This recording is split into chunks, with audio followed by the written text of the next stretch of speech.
بسم اللہ الرحمن الرحیم۔ حضور اکرم صلی اللہ علیہ وسلم کے طیف کے سفر کا قصہ۔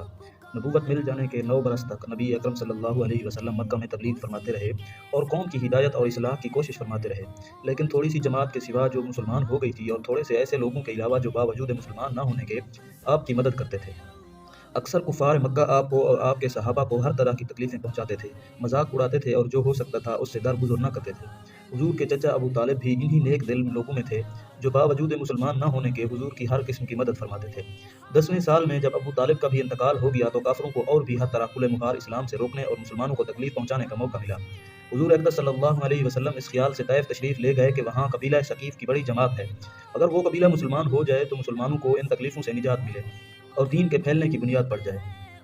وہاں پہنچ کر قبیلہ کے 3 سرداروں سے جو بڑے درجے کے سمجھے جاتے تھے گفتگو فرمائی اور اللہ کے دین کی طرف بلایا اور اللہ کے رسول یعنی اپنی مدد کی طرف متوجہ کیا، مگر ان لوگوں نے بجائے اس کے کہ دین کی بات کو قبول کرتے یا کم سے کم عرب کی مشہور مہمان نوازی کا لحاظ کرتے،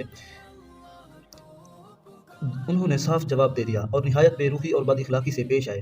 ان لوگوں نے یہ بھی گوارا نہ کیا کہ آپ یہاں قیام فرما لیں۔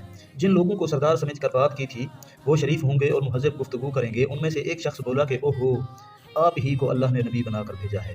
دوسرا بولا کہ اللہ کو تمہارے سوا اور کوئی ملتا ہی نہیں تھا جس کو رسول بنا کر بھیجتے۔ تیسرے نے کہا کہ میں تو اسے بات نہیں کرنا چاہتا، اس لیے کہ اگر تو واقعی نبی ہے جیسا کہ دعویٰ ہے تو تیری بات سے انکار کرنا مصیبت سے خالی نہیں، اور اگر جھوٹ ہے تو میں ایسے شخص سے بات نہیں کرنا چاہتا۔ اس کے بعد ان لوگوں سے نا امید ہو کر حضور اکرم صلی اللہ علیہ وسلم اور لوگوں سے بات کرنے کا ارادہ فرمایا کہ آپ تو ہمت اور استقلال کے پہاڑ تھے، مگر کسی نے بھی قبول نہ کیا، بلکہ بجائے قبول کرنے کے حضور صلی اللہ علیہ وسلم سے کہا کہ ہمارے شہر سے فوراً نکل جاؤ اور جہاں تمہاری چاہت کی جگہ ہو وہاں چلے جاؤ۔ حضور صلی اللہ علیہ وسلم جب ان سے بالکل مایوس ہو کر واپس ہونے لگے تو ان لوگوں نے شہر کے لڑکوں کو پیچھے لگا دیا کہ حضور کا مذاق اڑائیں، تالیاں پیٹیں، پتھر ماریں، حتیٰ کہ آپ کے دونوں جوتے خون کے جاری ہونے سے رنگین ہو گئے۔ حضور صلی اللہ علیہ وسلم اسی حالت میں واپس ہوئے۔ جب راستہ میں ایک جگہ ان شریروں سے اطمینان ہوا تو حضور صلی اللہ علیہ وسلم نے دعا مانگی، اے اللہ، تجھ سے شکایت کرتا ہوں میں اپنی کمزوری کی اور سب کسی کی اور لوگوں میں ذلت اور رسوائی کی۔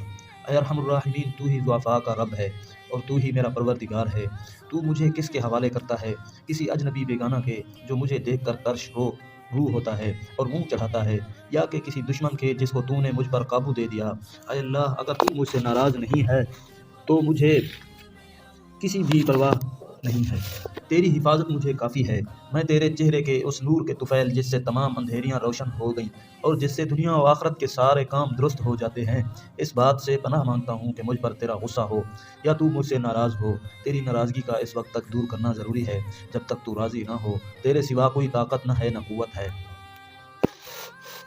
مالک الملک کی شان قہاری کو اس پر جوش آنا ہی تھا کہ حضور حضرت جبرائیل علیہ السلام نے آ کر سلام کیا اور عرض کیا کہ اللہ نے آپ کی قوم کی وہ گفتگو جو آپ سے ہوئی سنی اور ان کے جوابات سنے، اور ایک فرشتہ کو جس کے متعلق پہاڑوں کی خدمت ہے آپ کے پاس بھیجا ہے کہ جو چاہیں آپ اس کو حکم دیں۔ اس کے بعد اس فرشتہ نے سلام کیا اور عرض کیا جو ارشاد ہو میں اس کی تعمیل کروں، اگر ارشاد ہو تو دونوں جانب کے پہاڑوں کو ملا دوں جس سے یہ سب درمیان میں کچل جائیں، یا اور جو سزا آپ تجویز فرمائیں۔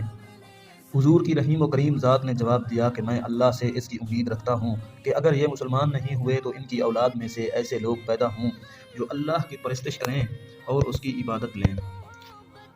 دوستو، یہ ہیں اخلاق اس کریم ذات کے جس کے ہم لوگ نام لیوا ہیں کہ ہم ذرا سی تکلیف سے، کسی کی معمولی سی گالی دے دینے سے ایسے بھڑک جاتے ہیں کہ پھر عمر بھر اس کا بدلہ نہیں اترتا۔ ظلم پر ظلم اس پر کرتے رہتے ہیں اور دعویٰ کرتے ہیں اپنے محمدی ہونے کا، نبی کے پیرو بننے کا۔ نبی کریم صلی اللہ علیہ وسلم اتنی سخت تکلیف اور مشقت اٹھانے کے باوجود نہ بد دعا فرماتے ہیں نہ کوئی بدلہ لیتے۔